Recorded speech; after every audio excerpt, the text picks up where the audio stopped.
अभय जी जयपुर से। राधे राधे महाराज जी, आपके चरणों में दंडवत प्रणाम। गुरुदेव, आपका सत्संग मैं 4-5 महीने से सुन रहा हूँ और धाम में 2 बार आ चुका हूँ। प्रभु, मैं नाम जप रोज सुबह शाम 1-1 घंटा करता हूँ और राधा नाम का जप करता रहता हूँ। गुरुदेव, मैं पहले मांस शराब का सेवन भी करता था, लेकिन गुरुदेव नाम जप करने के बाद भी प्रयासरत होने पे भी बीच बीच में नियम टूट सा जाता है। महाराज जी, मुझे डर लगता है आगे ऐसा ना हो। अभी क्या है, आपने निश्चय नहीं किया ना। सही निश्चय कर लो, छूट जाएगा। सही निश्चय कर लो, कुसंग छोड़िए। ये सब बेकार की चीज, इसमें कुछ नहीं रखा हुआ है। तो अगर ये भ्रम बैठा हुआ है कि आपको मांस से ताकत मिलती है, तो नहीं, ये भ्रम है आपको।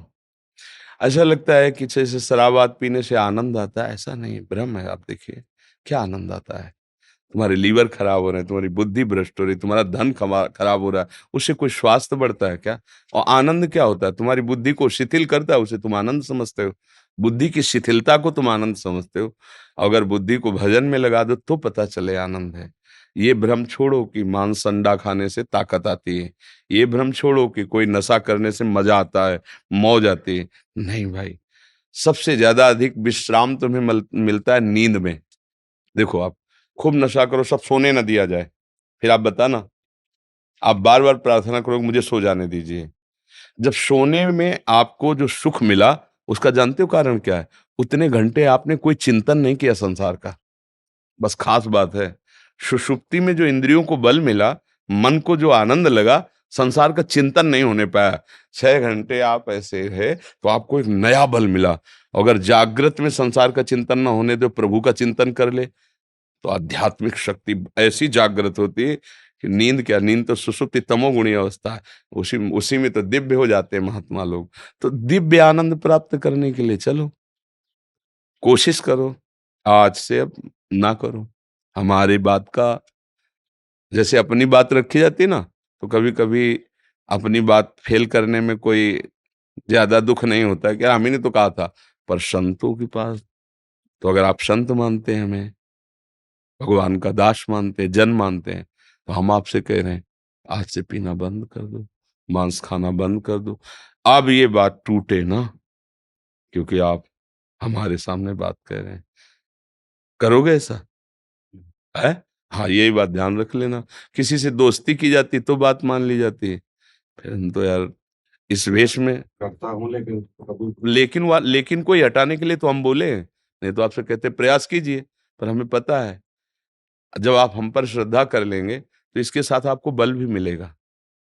पर आपकी परीक्षा होगी, प्रियजनों के द्वारा आपको प्रेरित किया जाएगा। आपने मन कह रहा है 100%, लेकिन नहीं, नहीं, मर जाऊंगा, नहीं खाऊंगा, नहीं पीऊंगा, निकल जाओगे। अगर ये लगा कि यार जब ये कह रहे हैं तो कभी कभी की तो बात है, क्या नुकसान है इसमें, फिर फेल हो जाओगे। ये बात मान लीजिए। नहीं ना? है पक्का? यार दोस्ती कर लो तो हमारा तो कोई दोस्त है नहीं बनता सब अपने मन के दोस्त बनते हैं। तो अब हमारी दोस्ती करने के लिए तो फिर आगे कदम बढ़ाना पड़ेगा ना, तो इसलिए आप छोड़ दीजिए। ठीक है ना? बड़ी कृपा भगवान की है, जो आप संतों के पास जाना चाहें, आप वृंदावन धाम आना चाहें, आपके अंदर छोड़ने की इच्छा है, तो इसीलिए ये सौभाग्य प्राप्त है। आप छोड़िए और आगे बढ़िए। अरे देख तो लिया ही, अब थोड़ा और देखिए, आगे देखिए, इसके आगे आनंद क्या होता है। पर ये मन है बहुत बेईमान है, भगवान को भी कोने में रख देगा, संत और गुरु की तो बात जाने दो। इसलिए हिम्मत रखना, तोड़ना नहीं हमारी बात। ठीक है? योगेश जी जबलपुर से। राधे राधे गुरु जी। श्री हरिवंश। महाराज जी, मेरा राजनीतिक परिवार से संबंध है, तो कुछ लोग कार्य कराने प्रभु के आशीर्वाद से आते हैं, तो मुझे उनका कार्य करने में बहुत अच्छा भी लगता है, पर उनमें से किसी का कार्य नहीं हो पाता, तो मेरी पूरी कोशिश करने के बावजूद भी तो मुझे बहुत खराब लगता है। नहीं लगना चाहिए, नहीं लगना चाहिए। आप कोई ईश्वर थोड़ी हो, आप ईश्वर के अंश हो। तो आपका कार्य है प्रयास करना, दूसरे का हित की भावना से दूसरे को सुख मिले। अब उसको नहीं मिल रहा है, तो आपका प्रयास ठीक है, तो आपको समान भाव रखना चाहिए। सुख दुखे समे कृत्वा लाभा लाभो जया जय, भगवान का आदेश है ना, कि सुख दुख में समान भाव, लाभ हानि में सौ। हमसे चूक नहीं होनी चाहिए। अपनी तरफ देखें कि मेरे से चूक तो हुई नहीं, अब उसका फिर प्रारब्ध है, उसमें दुखी होना ठीक नहीं है। हमसे चूक हो गई तो दुखी होना ज़रूरी है कि अगर मैं ये गलती ना करता तो उसका निश्चित काम बन जाता या उसका सहयोग हो जाता, बचाव पक्ष पुष्ट हो जाता, आगे से नहीं करेंगे। अगर हमने गलती नहीं की है और उसके बचाव पक्ष में, सुख पक्ष में है, तो फिर हमें दुखी नहीं होना चाहिए, क्योंकि उसका परिणाम, उसका भी तो भाग्य है ना। उसको भी तो मान लो अब दंड मिलना है, तो आप बचाव पक्ष में हैं, पर उसको मिलेगा दंड, ऐसा है। तो उसमें दुखी होना तो ठीक नहीं है। फिर ऐसे तो अज्ञान छा जाएगा हृदय में, फिर ऐसे तो आप निराश होने लगेंगे, फिर उत्साह नहीं रह जाएगा, तो फिर औरों को कैसे सुख प्रदान करेंगे? तब तो बहुत दुख होता है कि पूरी मेहनत करते हैं सामने। हाँ, तो इसमें दुखी नहीं होना चाहिए, क्योंकि पुरुषार्थ के साथ प्रारब्ध भी लगा हुआ है ना। जैसे हमने देखा है कि बहुत अच्छे पढ़े लिखे बच्चे हैं, पर उनको नौकरी नहीं मिलती है। ग्रेजुएट हैं, उनके पास सर्टिफिकेट है, वो सरकारी नौकरी के पाने के अधिकारी हैं, पर उनका प्रयास जोरदार का रहा, पर प्रारब्ध उससे जोरदार निकल गया और उसने नहीं सहयोग दिया, क्योंकि दोनों के सहयोग का देखा गया है। कभी-कभी पुरुषार्थ जोर का हो जाता है, तो प्रारब्ध हल्का हुआ तो दबा के निकल जाता है, और कभी-कभी प्रारब्ध जोर का हुआ, तो पुरुषार्थ को दबा देता है। ये बड़ा सूक्ष्म विषय है, अज्ञानी लोग तो कोई भी इस विषय को समझना कठिन है। तो जब ऐसा लगे कि हमारा पुरुषार्थ जोर का रहा, तो समझना चाहिए हमारा या सामने वाले का प्रारब्ध जोर कर गया, पुरुषार्थ को परास्त होना पड़ेगा, ऐसा नहीं? जैसे देखो, पुरुषार्थ से ही महाराज युधिष्ठिर ने इंद्रप्रस्थ पाया, पुरुषार्थ से ही चक्रवर्ती सम्राट बने, पर फिर प्रारब्ध इतना बलवान हुआ कि जुए के लिए आवाहन हुआ, और जुआ खेले 12 वर्ष का वनवास, 1 वर्ष का अज्ञातवास। अब उनके पुरुषार्थ में तो कमी नहीं, गांडीव धनुर्धारी अर्जुन, अपार बलशाली भीम, साक्षात धर्म का अवतार युधिष्ठिर जी, अश्वनी कुमार के पुत्र नकुल सहदेव जी, ये तो पुरुषार्थ स्वरूप हैं, जो चाहे कर सकते हैं। और किया, अकेले गांडीव लेकर के पूरी पृथ्वी पर विजय प्राप्त की, तभी तो राजस्व यज्ञ किया। पर सब हुआ, पर प्रारब्ध ने पलटा मारा कि 12 वर्ष का वनवास, 1 वर्ष का अज्ञातवास। तो कभी कभी बड़े बड़े पुरुषार्थ करने वालों को भी पूर्व का प्रारब्ध परास्त कर देता है। तो उसमें फिर निराश नहीं होना चाहिए, हमें हर समय उत्साहित रहना चाहिए कि ठीक है, रात्रि आई है, गुजारा कर लेते हैं, पर दिन तो आएगा ही ना, ये विश्वास रखना चाहिए। आज हार हो गई, बार बार हार, तो फिर पांडव कोई ऐसा नहीं किए कि हाथ पे हाथ धर के बैठ गए हों, फिर और दिव्यास्त्रों का प्रयास किया। देखो, भगवान शंकर से, देवराज इंद्र से, देखते हैं कैसे, और अंतिम में हस्तिनापुर चक्रवर्ती सम्राट पर महाराज युधिष्ठिर ये ना, अब पुरुषार्थ जोर कर गया, प्रारब्ध की धज्जियां उड़ा दी। तो कभी कभी प्रारब्ध बड़े बड़ों को भी परास्त करता है, बड़े बड़ों को परास्त करता है। गोपाल गुप्ता जी वृंदावन से। महाराज जी, आपके चरणों में दंडवत प्रणाम। गुरुदेव, मेरी आयु 85 वर्ष है। मेरे को एक बीमारी है, इस कारण मेरे हाथ की उंगलियां भी काम नहीं करती, जिसकी वजह से मैं माला पर जप नहीं कर पाता। इस स्थिति में मैं क्या करूं गुरुदेव, आपका आदेश। हाँ, कई बार सत्संग में हमने कहा भी है कि मान लो आपकी तो अवस्था है, किसी घटना में हमारा हाथ टूट जाए, तो फिर हम कैसे भजन करेंगे? अगर माला ही से हमारी आसक्ति है, तो हमको बिना माला के भी अभ्यास करना चाहिए। राधा राधा राधा राधा राधा, क्योंकि माला एक सहयोगी है भजन में, पर इसी के आश्रित हो गए तो अच्छा, कुछ ना हो तो वायु रोग हो जाता है, ऐसे होगा ही नहीं। किसी किसी के बाद वायु रोग बढ़ जाता है, ऐसे आपकी तो अवस्था ऐसी। तो मुझे लगता है कि माला अगर जो चला लेते हैं, तो उनको भी थोड़ी देर ऐसा अभ्यास करना चाहिए कि बिना माला के भी हम घंटा 2 घंटा भजन कर सकें, ऐसा अभ्यास। और कहीं निरंतर होने लगे तब तो बढ़िया बात है। तो आप बिना माला के भी राधा राधा राधा राधा, बिना माला के भी मंत्र जप कीजिए। और ये है कि जैसे आज्ञा करी है कि 11 माला, तो हमने ये भी बता दिया कि 15 मिनट में 1 माला होता है, तो हम उसको समय से कर सकते हैं। 15 मिनट मंत्र जप रहे हैं 1 माला हो गया, 30 मिनट जप रहे हैं 2 माला हो गया, 1 घंटे जप रहे हैं 4 माला हो गया। ऐसे 24 घंटे में समय निकाल निकाल के हम ऐसे भी कर सक भाई हमें जब भजन करना है तो माला ही खास बात नहीं है, बात तो है सुमिरन की। अब ऐसे सुमिरन में लगता नहीं, तब वो सब सुविधाएं बताई जाती है। वो का काउंटर से तो लगा अच्छा 5,000 हो गए, अच्छा तो एक देहाभिमानी जीव है ना, तो अपने को सुख मिलता है आज हमने 5,000 नाम जप किया, आज हमने 10,000 नाम जप किया। नहीं तो प्यारे का सुमिरन करने की गणना करने की क्या आवश्यकता है।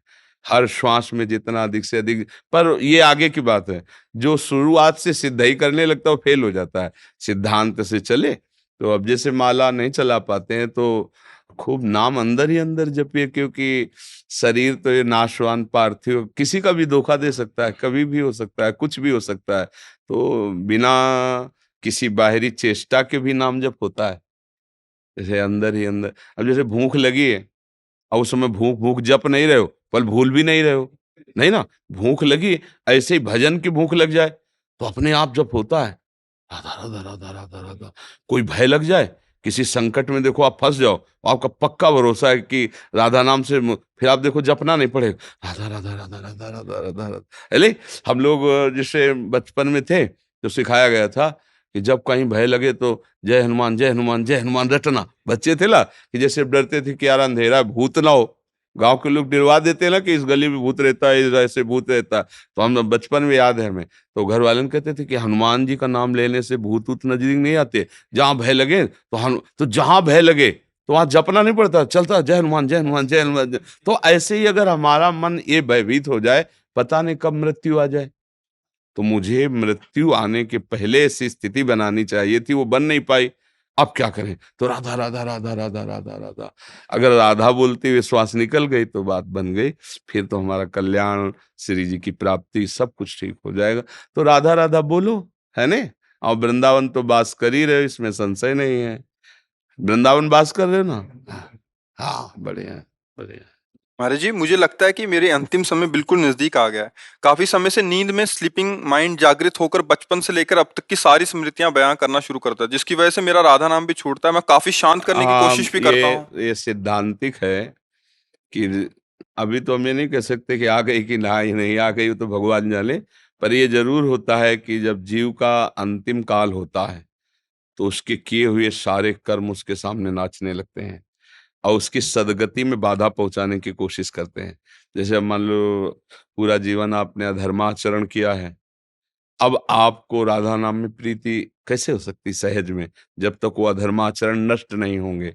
तो अब जब हमारा अंतिम समय आएगा तो हमारी दुर्गति के लिए वो पूरे के पूरे आचरण हमारे सामने छा जाते हैं। तो अब गुरु कृपा, संत कृपा, श्री जी कृपा करें और उस समय जबरदस्ती नाम चल पड़े तो फिर हमारा कल्याण हो जाएगा। इसीलिए अजामिल ने जीवन भर वैश्यागमन और सब पाप आदि किए ना, तो फिर संतों के चरणों में गिर के कहा कि मेरा कल्याण कैसे होगा। तो उन्होंने ये नहीं कहा भजन करो, क्योंकि जानते थे पापवंत कर सहज स्वभाव भजन, इससे भजन होगा ही नहीं। तो उनका अब तुम्हारा एक पुत्र होने वाला, एक और पुत्र होगा जिसका नाम तुम नारायण रख देना। अब क्या हुआ कि छोटा बच्चा और संतों की कृपा, तो नारायण पुत्र में आसक्ति हो गई, कोई भगवान से मतलब नहीं था उसका। तो मृत्यु के समय अपने पुत्र के प्यार में पुत्र को बुलाना दूर था, तो नारायण काम बन गया। भगवान के पार्षद आ गए, यमदूतों की फांसी काट दी और परम धाम गए। तो अगर किसी भी बहाने से कैसे भी नाम निकल आवे, पर है बहुत कठिन बात। जन्म जन्म मुनि यतन कराही, ओ अंत राम कही आवत है। अंतिम समय नाम निकलना बहुत, पूरा जीवन अभ्यास इसी बात का तो संत जन करते हैं। फाइनल पे कोई भी है, मान लो वर्षों दौड़ रहा है तो फाइनल के लिए तो दौड़ रहा है कि आर्मी में जब जाए फाइनल में हम निकल जाएं। तो ऐसे ही संत जन पूरा जीवन अभ्यास करते हैं कि फाइनल मृत्यु का समय जब हो तो आराध्य देव सामने हो, नाम चल रहा हो, शरीर छूट गया, काम बन गया। पर फिर भी निराश नहीं होना, भगवान के आश्रित रहना है। वो कृपा करेंगे तो अंतिम समय ऐसे जाल सब हटा देंगे और राधा राधा आ जाए। इसीलिए एकांत में श्री जी से प्रार्थना भी करो कि जब तक होश है तो हम संभालें और बेहोश हो तो आप संभालना। फिर आप हमारे स्मरण में वैसे भगवान ऐसा वादा भी किए हैं कि जो जीवन भर मेरा भजन का अभ्यास करता है, अंतिम समय मैं स्वयं स्फुरित होता हूँ, स्वयं स्फुरित हो जाता हूँ। तो प्रयासरत रहिए नाम का, और चिंता। हाँ, हम सबका आधार लाडली लाल है, वही बल है, उन्हीं के बल से हम कहते रहते हैं। ये कहते हैं ना, भगवत प्राप्ति तो जेब की बात है, तो मेरे ही नहीं, श्री जी के बल से, कि अगर आप प्यारी जू के अनन्य हो, भरोसा। हमने संतों से, शास्त्रों में ये पाया है कि प्रभु कभी भरोसा नहीं तोड़े। जैसे आपका भरोसा ना कि इस जंगल से निकलना है, अगर कुछ होगा तो भगवान बचा लेंगे, निश्चित भगवान बचा लेंगे, निश्चित। कोई न कोई रूप, जैसे अपने लोगों को भरोसा होता है ना कि भगवान तो कई बार देखा है, कई जगह देखा है जहां अपमानित होने का अवसर आया है। जैसे एक बार हम महोबा से, कई बार बताया सत्संग में, कि ट्रेन में, या तो अब हम सांसारिक पढ़ाई तो ज्यादा पढ़े लिखे हैं नहीं, तो अब अंग्रेजी से ज्यादा लिखा तो हमें नहीं आता, मतलब ऐसे मोटे मोटे लिखा हो कि ये और या ऐसे, फिर हम उसका अटकल लगा के ऐसे बता सकते हैं कि ये कानपुर लिखा है, ऐसे पूरा ऐसे, मतलब नहीं क्योंकि गांव की पढ़ाई थी और 9 तक पढ़े, तो उन्होंने टिकट दिया। हम कभी जानते नहीं थे कि टिकट की कुछ क्लास भी होते हैं, और बैठा लिया मुझे अच्छे वाले उसमें, वातानुकूलित कक्ष में। और वो पूरा फोर्स आया जब रात्रि में, कहा टिकट, तुम तो बड़े गर्व से दिखा दिया, इतनी बड़ी थी वो, मतलब तो उनका है पढ़े लिखे हो, तुमका ज्यादा तो नहीं पढ़े लिखे। बोले 3 स्टेशन की टिकट, वो कब निकल गए, तुम्हें कहाँ जाना है? हमका बनारस। तो बोले ये भी टिकट पूरी नहीं, और जो तुम जहाँ बैठे हो यहाँ ये टिकट काम नहीं करती। अब वो मतलब ऑफिसर, तो अब नई अवस्था हमारी थी, तो कटुवचन बोलने लगे। बस वो बोले थे, ऊपर एक आदमी था, तुरंत नीचे कूदा, पैसे निकाले और कहा टिकट बनाइए। तुरंत टिकट बनाया और दिया, बोले बाबा जी आप आराम से बैठिए। तो वो चले गए। ये कौन कर रहा था? एकदम आश्चर्यचकित हो गए कि हो सकता था वो थप्पड़ मार के उतार भी देते, भाई उनका अधिकार है, लेकिन ये कौन था जिसको हम जानते नहीं, जिससे हमने कहा नहीं, कौन था? वही था जिसका भरोसा था। किसी रूप में वो आकर के तत्काल सवाल, पूरे जीवन में देखा है कि अगर भरोसा है तो प्रभु कभी भरोसा नहीं तोड़ते, कभी नहीं तोड़ते। हमने देखा है, पूरे जीवन में देखा है, और ठीक फाइनल पे कोई न कोई रूप रख के आ जाते हैं, अपने जनों को बचा लेते हैं। तो हम उनका भरोसा रखें कि अंतिम फाइनल में किशोरी किशोर जो हमें बचा लेंगे। संसार में जो हमने कर्म किए हैं वो हमको भ्रमित नहीं कर पाएंगे, और राधा नाम अंतिम समय आ जाएगा। पार्थ सरकार जी। राधे राधे। महाराज जी, मैं पेशे से एक वकील हूँ। महाराज जी, आप कृपा करें कि इतना सामर्थ्य जुटा सकूं कि असहाय लोगों को मदद करते समय मेरे को कोई दिक्कत ना हो। हमें बहुत प्रसन्नता होती है, जैसे आप अपने पद पे हो और ये चाहते हैं कि मैं धर्म से चलने वाले लोगों का, असहाय लोगों का सहयोग करूं, तो ये भगवान निश्चित बल देते हैं। और ऐसी ही भावना रखनी चाहिए, तो आपका भी मंगल होगा और दूसरों का सहयोग बनेगा, और ये बल भगवान देते हैं। थोड़ा सत्संग सुनता रहे, शास्त्र स्वाध्याय करता रहे और नाम जप करता रहे, तो ये बल आ जाएगा। जब हमारी धन पर प्रधान बुद्धि होती, तब फिर ये बल नहीं रहता। फिर धन का जो है ना मद चढ़ जाता है, फिर वो मनमानी आचरण होने लगता है। 1-2 लोगों ने पूछा कि सबको तो आप माला पहनाते नहीं, जब कोई बड़ा पदाधिकारी आता है तब आप माला पहनाते हैं, तो आप सबको तो उत्तर दे नहीं सकते ना अपनी भावना का। तो हम जब बड़े पदाधिकारी का आदर करते हैं, तो ये नहीं कि ये पैसे वाला है इसलिए, नहीं। अब जैसे वो हाई क्वालिटी का वकील है, अगर वो धर्मात्मा हुआ तो ये जो ये बात कह रहे हैं, वो बात कर सकेगा। अगर वो धर्म के विषय को जाना और संतों के प्रति श्रद्धा हुई, तो हमारी बात मानेगा, तो हजारों गरीबों का, हजारों ऐसों का जो निर्दोष है, उनका वो पक्ष ले लेगा, सहयोग ले लेगा, क्योंकि वो संत संग कर रहा है, तो उसकी बुद्धि शुद्ध हो जाएगी और वो धन पर ध्यान नहीं देगा। नहीं तो धनी लोग इसका दुरुपयोग करा सकते हैं। जैसे मान लो ये पद है, इनका वकील पद है, अब इनकी केवल दृष्टि धन पे हो, तो ये 10 लाख रुपया पकड़ो, हाँ जी, हम तुम्हें जिता देंगे। तो हो सकता है आप जीत जाओ, आपका मुकदमा 10 लाख आपको मिल गए, लेकिन एक जो निर्दोष फंसा है, उसकी जो हाय है और ये जो अपराध है, वो नष्ट कर देगा। और जब इन ये संत संग करते हैं, तो देखो क्या बोले कि मैं इतना बल हो हृदय में कि धन हमें आकर्षित न कर पाए, और मैं सहयोग करूं असहाय लोगों को। यही हमारा उद्देश्य है कि जैसे कोई तुम फोर्स के बड़े अधिकारी हो, या आप, तो आपके अंदर अगर धर्म है, दया है और प्रधानता भगवान की है, तो आप ये दृष्टि डालेंगे कि ये दंडनीय है कि नहीं, कहीं अपराध न बन जाए, कहीं हमारे द्वारा कोई गलती न बन जाए, इसलिए प्यार। और वैसे भी संतों के लिए भी एक निर्देश है। जैसे राजा लोग ऋषियों के आश्रम पे जाते थे, तो यद्यपि वो ऋषियों को प्रणाम करते थे, पर वो अर्घ्य और पुष्पाति देते थे कि हमारे देश का ये राजा है, और राजा धर्मात्मा हो तो पूरे विश्व का, अपने जो भारत में पूरे का शासन करेगा। तो कुछ बातें शास्त्र सिद्धांत से होती है और कुछ भाव के सिद्धांत से होती है। तो हम तभी सुखी होंगे। दंड देना चाहिए, हम ये नहीं कहते दंड नहीं देना, लेकिन ठीक अपराधी को दंड देना चाहिए। पैसा अधिक देने वाला अपराधी है, वो बताएगा कि है ऐसा। अब अगर आपने हाथ रख दिया तो आप भी उसी अधर्म में साबित होगे और आपका सब बिगड़ जाएगा, भाव बिगड़ जाएगा। इसीलिए सत्संग अत्यंत आवश्यक है। क्या धर्म है, क्या धर्म है। मुझे तो लगता है भगवान ने इतना ज्ञान तो दिया ही है कि नजर में नजर मिलाते ही पता चल जाता है कि ये जो सामने आदमी आया है ये कितनी मात्रा में दंडनीय है, कितनी मात्रा में निर्दोष है, पता तो, क्योंकि भगवान हृदय में बैठे। हमें तो ऐसा लगता है, अगर मतलब आप अपने कानून को सही ढंग से पढ़िए और धर्म से चलिए, तो आप जब दृष्टि में दृष्टि मिलाएंगे तो उसकी दृष्टि बता देगी कि मैं कितना अपराधी हूँ, कितना निर्दोष हूँ, यदि सही ढंग से आप चल रहे हैं तो। बहुत सुंदर भावना, हम आपकी भावना का आदर करते हैं। सत्संग सुनिए और नाम जप कीजिए, और यही भावना आपको बल देगी। जब दूसरे का हित किया जाता है तो भावना अपने को बलवान बना देती है जी। तो मंगला के साथ ही वाल ले आया था, चंदन लाया था मेरा।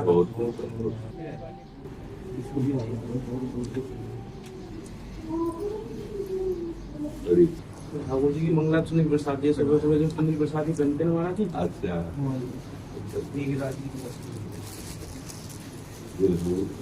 बड़ी कृपा सब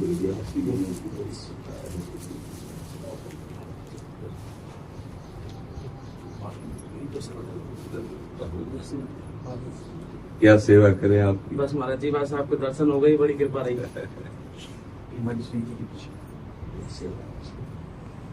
तो काफी दिन से इच्छा थी, सेवा चल रही थी, तो आज समय निकाल के महाराज जी कृपा होगी। बहुत बहुत कृपा है, तो हमारे पर आओ भाग्य है। एक छोटी सी बात पूछनी थी, पूछ सकता हूँ? जी।